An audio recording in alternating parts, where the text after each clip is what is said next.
जिल्हा महिला बाल विकास अधिकारी कार्यालय वर्धा, बाल कल्याण समिती वर्धा, बाल न्याय मंडळ वर्धा जिल्हा, बाल संरक्षण कक्ष, चाइल्ड हेल्पलाईन वर्धा, रेल्वे सुरक्षा बल वर्धा मार्फत पंडित जवाहरलाल नेहरू यांच्या जयंतीनिमित्त बाल सप्ताहाचे आयोजन करण्यात आले होते। बाल हक्क सप्ताहाचा शुभारंभ रेल्वे स्टेशन वर्धा येथे करण्यात आला। यावेळी जिल्हा महिला आणि बाल विकास अधिकारी वर्धा यांच्या मार्फत कार्यक्रमाचे उद्घाटन करण्यात आले। तसेच बालकांच्या सुरक्षिततेकरिता परिसंवाद आयोजित करण्यात आला होता। सप्ताहामध्ये शाळा, महाविद्यालय तसेच वस्त्यांमध्ये जाऊन बालकांसोबत विविध कार्यक्रमाचे आयोजन करण्यात आले। यामध्ये परिसंवाद, मनोरंजनात्मक आणि बालकांच्या सुप्त गुणांना वाव मिळावी या उद्देशाने विविध स्पर्धेचे आयोजन करण्यात आले।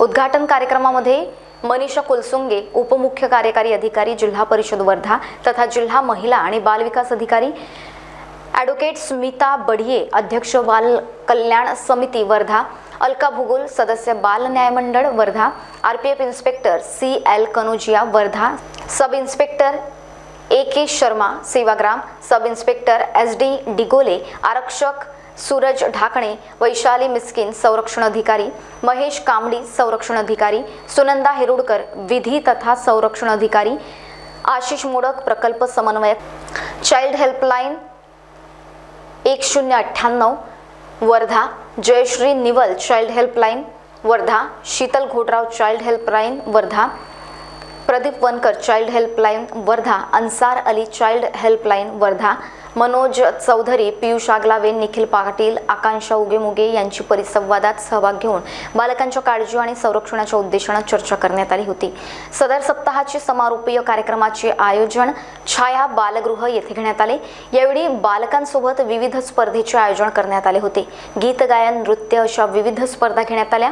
यावेळी कार्यक्रमाचे अध्यक्ष म्हणून स्मिता बढिये, अध्यक्ष बाल कल्याण समिती वर्धा तसेच प्रमुख उपस्थिती ममता बालपांडे यांची होती। मंचावर चाइल्ड हेल्पलाईनचे प्रकल्प समन्वयक आशिष मोडक, बाल गृहाचे अधीक्षक स्वप्नील मानकर, वैशाली मिस्किन या उपस्थित होत्या। यावेळी बालकांच्या सुरक्षिततेबाबत ममता बालपांडे, सदस्य बाल कल्याण समिती वर्धा यांनी माहिती दिली, तर स्मिता बढिये यांनी बालकांच्या शिक्षणासोबत व्यावसायिक शिक्षणाबाबत या विषयावर मार्गदर्शन केले। कार्यक्रमाचे संचालन वैशाली मिस्किन यांनी केले, तर आभार आशिष मोडक यांनी मानले। कार्यक्रमाच्या यशस्वीतेकरिता चाइल्ड हेल्पलाईनच्या माधुरी शंभरकर, जयश्री निवल, ग्रामीण समस्या मुक्ती ट्रस्टच्या आकांक्षा उगेमुगे, उशक्काल बालगृहाच्या दीपाली परमार, सोनाली भोयर, अश्विनी सोनुलकर, सुषमा भोयर, रुपाली फाले, माधुरी थुल, सुनंदा पाहुणे, आदेश राठोड, सागर घाटे, ईशांत भगत यांनी प्रयत्न केले।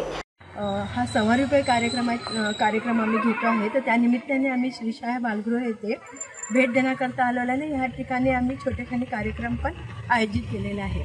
त्यानिमित्ताने आम्ही बालकांचे नृत्य, सांस्कृतिक कार्यक्रम, बालकांची गाणी आणि बालकांची काही त्यांचे जे सुप्तगुण आहेत, बालकांचे गेम्स, हे आम्ही या ठिकाणी बाल हक्क सप्ताहाच्या निमित्ताने या ठिकाणी आम्ही आयोजित केलेले आहे DCPच्या माध्यमातून महिला बाल कल्याण विभाग यांच्या अंतर्गत। आणि त्यामध्ये आम्ही बालकल्याण समिती अध्यक्ष म्हणून, बालकल्याण समिती सदस्य म्हणून आम्ही या ठिकाणी कार्यक्रमाला आवर्जून उपस्थित झालेला आहे।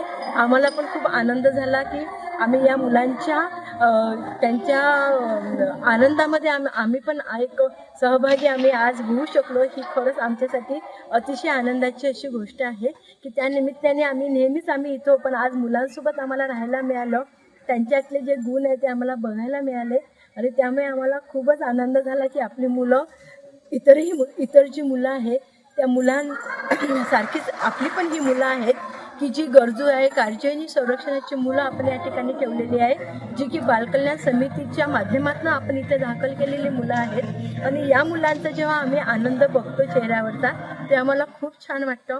कारण की जेव्हा इथे मुलं पहिल्यांदा येतात तेव्हा ते थोडंसं घाबरलेली असतात आणि त्यांच्या मनामध्ये खूप साऱ्या शंका असतात, पण आज ती मुलं जितकी मिळून मिसळून आणि मुख्य म्हणजे ती शिक्षणाच्या प्रवाहात आलेली आहेत आणि कुठेतरी आपण त्यांना आधार देऊ शकलो, हा आनंद आम्हाला इनडायरेक्टली आमचा त्यामध्ये सहभाग आहे, तर ते आम्हाला खूप छान वाटलं। या ठिकाणी आम्ही बालकल्याण समितीच्या माध्यमातून आम्ही व्हिजिट देतो।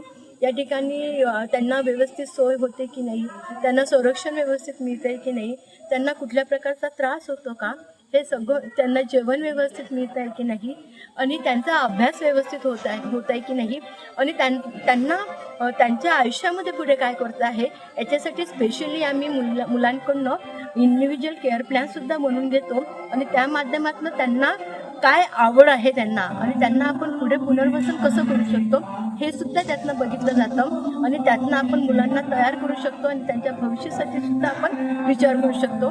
ते हे आम्ही समितीच्या माध्यमातून या ठिकाणी भेटी देताना आम्ही या सगळ्या गोष्टी नेहमीच बघत असतो. आज या ठिकाणी आम्ही बालहक्क सप्ताहामध्ये आम्ही रेल्वे स्टेशनला आम्ही उद्घाटन केलेलं होतं, आणि आज इथे समारोप कार्यक्रमाला आम्हाला हजर राहायला मिळालं. तर खरंच आज आम्हाला या ठिकाणी खूप आनंद होत आहे, आणि मुलांनी सगळ्या ॲक्टिव्हिटीमध्ये भाग घेतला, आणि इथले जे कर्मचारी आहे ते सुद्धा या ठिकाणी मुलांच्या आनंदात सहभागी होतात, त्यांच्याकडनं ॲक्टिव्हिटी करून घेतात. ही खरंच बघण्यासारखी आणि वाखाणण्यासारखी गोष्ट आहे, आणि असंच त्यांनी कार्य करत राहावं, आणि आमच्या हाताने असंच कार्य होत राहावं अशी खरंच मी सदिच्छा देते, आणि यानिमित्त सगळ्यांना शुभेच्छा देते. आणि हा 20 नोव्हेंबरचा हा जागतिक बाल हक्क दिन आहे, तर हा या ठिकाणी आम्ही साजरा करताना आम्हाला अतिशय आनंद होत आहे. थँक्यू. आज बालगृहाला भेट देण्याचं कारण म्हणजे आज बाल हक्क दिन आहे, आणि बाल हक्काच्या शुभेच्छा देण्यासाठी मी आज आवर्जून बालकांना भेटण्यासाठी इथे आलेली आहे. कारण आज बाल हक्क दिन म्हणजे 20 नोव्हेंबर 1959 रोजी बाल हक्क संहितेवर स्वाक्षऱ्या झाल्या होत्या, आणि बालकांचे अधिकार याचे जाहीरनामा आपला घोषित झाला होता. या निमित्ताने आपल्या बालकांचे जे 4 अधिकार अधिकार बालकांना मिळाले होते. त्याच बाल हक्क संहितेच्या अनुषंगाने काळजी आणि संरक्षणाची गरज असणारे जे बालक आहेत ते आपल्या या बालगृहामध्ये ठेवलेले आहेत. त्या बालगृहांना आपण सगळ्या प्रकारचे अधिकारामध्ये ते वंचित राहू नये अधिकारापासून, तर त्या अधिकाराचं कसं पालन होत आहे व त्यांच्याशी चर्चा करण्यासाठी आपला एक आज एवढा महत्त्वाचा दिवस होता की मतदान करून पण मला असं वाटलं की आपल्याजवळ वेळ आहे, आपण बालकांना भेटावं आणि त्यांना शुभेच्छा द्यावा, त्यांच्यासोबत काही वेळ घालवावा, म्हणून या अनुषंगाने मी बालकांना भेटण्यासाठी इथे आलेली आहे. धन्यवाद. महान्यूज 7 करिता सतीश काळे, वर्धा.